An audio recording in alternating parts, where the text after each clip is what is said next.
CrPC code of criminal procedure का section 144 lockdown और curfew, इन तीनों ही लॉस के नाम आप सभी ने सुने तो बहुत बार होंगे, लेकिन क्या आपको पता है कि आखिर इन तीनों में डिफरेंस क्या है? इन तीनों को किन सिचुएशंस में इम्पोज किया जाता है और इनको इम्पोज करने के ऑर्डर कौन पास करता है? साथ ही इन तीनों लॉस के वायलेशन की पनिशमेंट क्या होती है? हेलो फ्रेंड्स, कैसे हैं आप लोग? मैं हूं आपके साथ अजीज़ अहमद और स्वागत है आप सभी का आपके अपने YouTube channel GK study hive पर।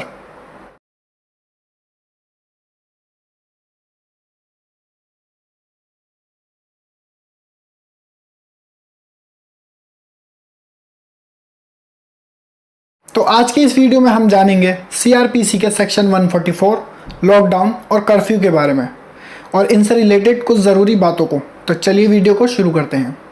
क्योंकि हम बात कर रहे हैं सेक्शन 144 लॉकडाउन और कर्फ्यू के डिफरेंस की, तो हम इन तीनों की साथ में बात करते हैं। सबसे पहले जानते हैं कि तीनों लॉज इम्पोज कब किए जाते हैं।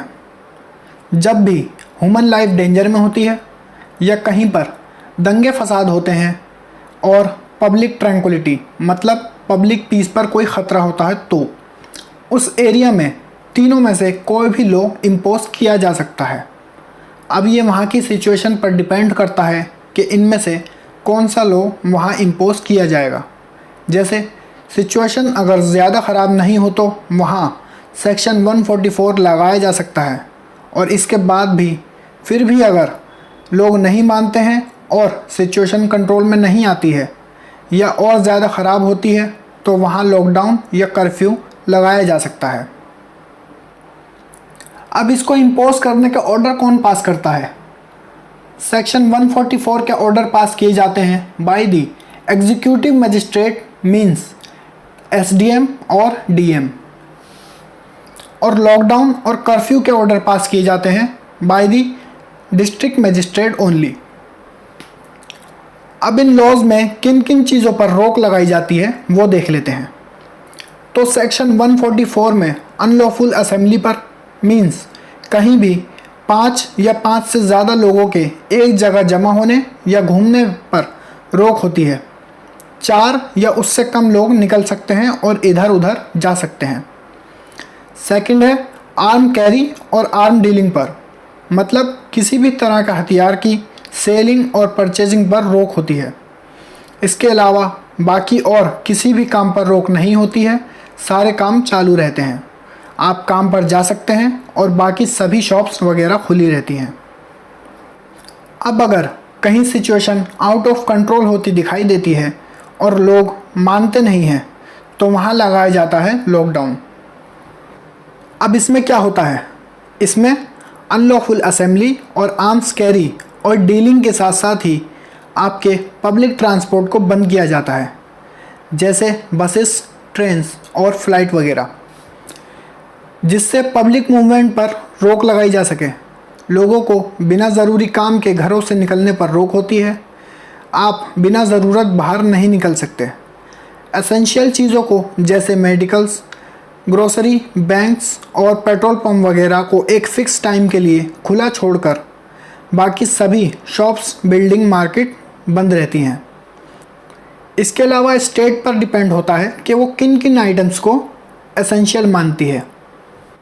अब अगर इससे भी लोग बाज नहीं आते और सेक्शन 144 और लॉकडाउन का वायलेशन करते हैं और बाहर निकलते हैं, इधर उधर जाते हैं, घूमते हैं, तब आपके लिए लगाया जाता है कर्फ्यू। कर्फ्यू में बहुत सख्त ऑर्डर दिए जाते हैं। इसमें आपका सब कुछ बंद कर दिया जाता है, मतलब आपको लॉकडाउन में जो छूट दी गई थी वो कर्फ्यू में ख़त्म कर दी जाती है। आप घर से बिल्कुल बाहर नहीं निकल सकते और आपकी एसेंशियल चीज़ों की शॉप्स पर भी पाबंदी होती है और वो भी बंद रहती हैं। तो आप इन तीनों लॉस को एक स्टेजेस में देख सकते हैं। फर्स्ट सेक्शन 144, उसके बाद लॉकडाउन और उसके बाद कर्फ्यू। लेकिन ऐसा नहीं है कि हर बार इनको स्टेज फर्स्ट से ही शुरू किया जाए। जैसा कि मैंने आपको बताया कि ये सिचुएशन पर डिपेंड करता है। अगर सिचुएशन पहले ही आउट ऑफ कंट्रोल है और सबसे पहले कर्फ्यू भी लगाया जा सकता है। और एक बात और, इन तीनों ही लॉज में गवर्नमेंट के पास ये पावर होती है कि वो इंटरनेट भी बंद कर सकती है। अब देखते हैं इन तीनों लॉज को वायलेट करने की पनिशमेंट क्या दी जाती है। कोरोना के चलते जो सेक्शन 144 लॉकडाउन और कर्फ्यू लगाया गया, उनमें आईपीसी के सेक्शन 188, सेक्शन 269, सेक्शन 270 और सेक्शन 271 के अंडर पनिशमेंट कुछ इस तरह है। इसके अलावा अलग अलग सिचुएशन में इन पनिशमेंट का टाइम पीरियड घट या बढ़ सकता है। सेक्शन 188 में अगर सेक्शन 144 के ऑर्डर पास हों और अनलॉफुल असेंबली पर रोक हो, लेकिन आप फिर भी 8-10 लोगों को इकट्ठा कर कर उन्हें लेकर के घूम रहे हो, तो आपको पुलिस या आर्मी द्वारा बुक किया जाएगा अंडर सेक्शन 188 के, और जिसमें 1 से 6 महीने तक की जेल और फाइन या दोनों हो सकते हैं। सेक्शन 269 में अगर कोई भी इंसान जिसको पता है कि वो इन्फेक्शन को दूसरों में फैला सकता है और फिर भी वो लापरवाह नेग्लिजेंटली होकर इधर उधर घूम रहा हो, तो उसे बुक किया जाएगा अंडर सेक्शन 269 में, जिसमें 6 महीने तक की जेल और फाइन या दोनों हो सकते हैं। सेक्शन 270 में अगर कोई इंसान इन्फेक्टेड है, बीमार है, सेक्शन 269 में क्या था, उसमें इंसान बीमार नहीं था, 270 में इंसान बीमार है। तो अगर कोई भी इंसान बीमार है और फिर भी वो बाहर घूम रहा है और अपनी बीमारी को दूसरों में फैला रहा है, तो उसे बुक किया जाएगा अंडर सेक्शन 270 के, जिसमें 2 साल तक की सज़ा और फाइन या दोनों हो सकते हैं। सेक्शन 271, इसमें अगर आपको क्वारंटीन होने को बोला गया है और आप वहां से भाग जाते हैं, तो आपको बुक किया जाएगा अंडर सेक्शन 271, जिसमें आपको 6 महीने तक की जेल और फाइन या दोनों हो सकते हैं। दोस्तों, भले ही गवर्नमेंट ने लॉकडाउन 1, 2, 3 को अनलॉक 1, 2, 3, 4, 5 में बदल दिया हो, सेक्शन 144 लॉकडाउन और कर्फ्यू हटा लिया गया हो और आपको आपके हाल पर छोड़ दिया हो, लेकिन याद रहे कि कोरोना अभी गो नहीं हुआ है, वो यहीं है हमारे बीच। कोरोना के केस अभी भी आ रहे हैं और लोग अभी भी कोरोना से मर रहे हैं। बहुत सी कंट्रीज से कोरोना की सेकेंड वेव की न्यूज़ भी आने लगी है।